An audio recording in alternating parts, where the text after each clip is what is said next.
आदिकवि वाल्मीकि के मुख से अनायास निकला हुआ ये पहला श्लोक से उन्हें रामायण महाकाव्य लिखने की प्रेरणा मिली।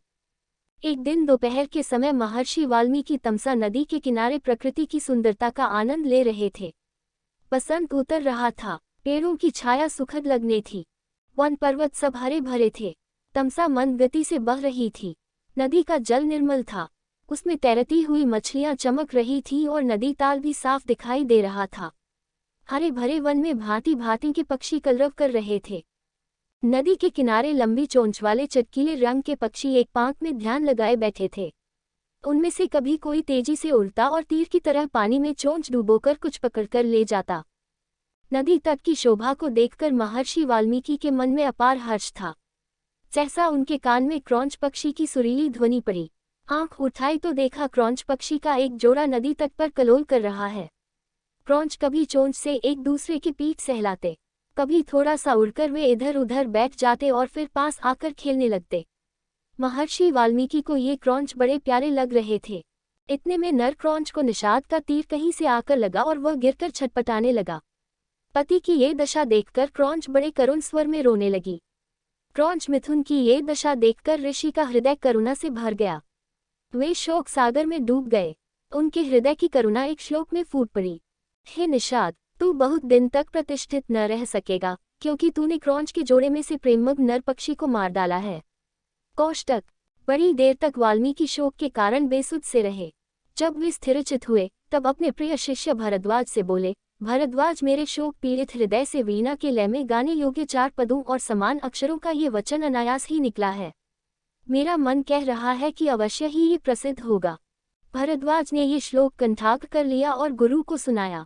इसे सुनकर वाल्मीकि बड़े प्रसन्न हुए। उन्होंने स्नान किया और वल्कल वस्त्र पहनकर शिष्य के साथ वे अपने आश्रम को चल दिए। मार्ग में भी वाल्मीकि मां निषाद गुनगुनाते चले जाते थे। उनका ध्यान श्लोक के अर्थ पर गया। अर्थबोध से उनका बड़ा डैख हुआ।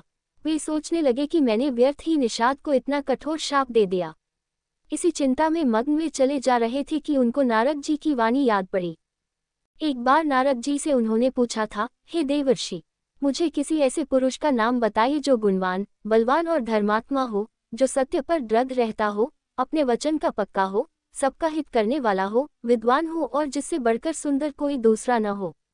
नारद जी ने कहा था कि ऐसे एक ही पुरुष को मैं जानता हूँ। वे इक्ष्वाकु वंश के राजा दशरथ के पुत्र राम हैं। वे सब तरह से गुणवान और रूपवान हैं और जब क्रोध करते हैं तब डर के मारे देवता और दानव भी कांप उठते हैं। वाल्मीकि को ये सब बातें याद पड़ी और रामायण की जो कथा नारद जी ने संक्षेप में सुनाई थी वह भी उनको याद आई। यह याद आया कि देवर्षि देवलोक को आकाश मार्ग से किस अद्भुत गति से चले गए थे। जब महाराज रामचंद्र की कथा वे दोहराने लगे तो सहसा मां निषाद श्लोक का एक दूसरा अर्थ उनके मन में आया है। माधव रामचंद्र, तू अनेक वर्ष तक राज करेगा, क्योंकि तूने मंदोदरी रावण जोड़े में से कामपीड़ित रावण को मार डाला है। यह अर्थ मन में आते ही उनकी चिंता मिट गई। परंतु मां निषाद श्लोक उनके मन से नहीं निकला। वे उसे प्रायः गुनगुनाते रहे। एक दिन वाल्मीकि जब ध्यान में बैठे हुए मां निषाद गुनगुना रहे थे, सृष्टि के रचयिता ब्रह्मा जी ने उनको दर्शन दिए। ब्रह्मा जी बोले, ऋषिव, मेरी ही इच्छा से ये वाणी अनायास आपके मुंह से निकली है और श्लोक के रूप में इसलिए निकली है कि आप अनुष्टुप छंदा में महाराज रामचंद्र के संपूर्ण चरित्र का वर्णन कीजिए। श्री राम की कथा संक्षेप में आप नारद जी ने सुन ही चुके हैं।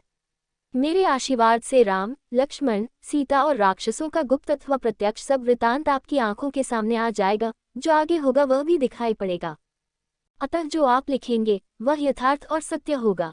इस प्रकार आपकी लिखी हुई रामायण इस लोक में अमर हो जाएगी। इतना कहकर ब्रह्मा जी अंतर्धान हो गए। वाल्मीकि श्लोकों में श्रीराम के चरित्र का वर्णन करने लगे। सब श्लोक मधुर और सुंदर थे। उनका अर्थ समझने में भी कोई कठिनाई नहीं होती थी। उनके सामने राम, लक्ष्मण, सीता, दशरथ और दशरथ की रानियों का हंसना बोलना, चलना फिरना प्रत्यक्ष हो गया और वे बिना रुके रामायण की कथा लिखते रहे। 24,000 श्लोकों में उन्होंने पूरी रामायण लिख डाली।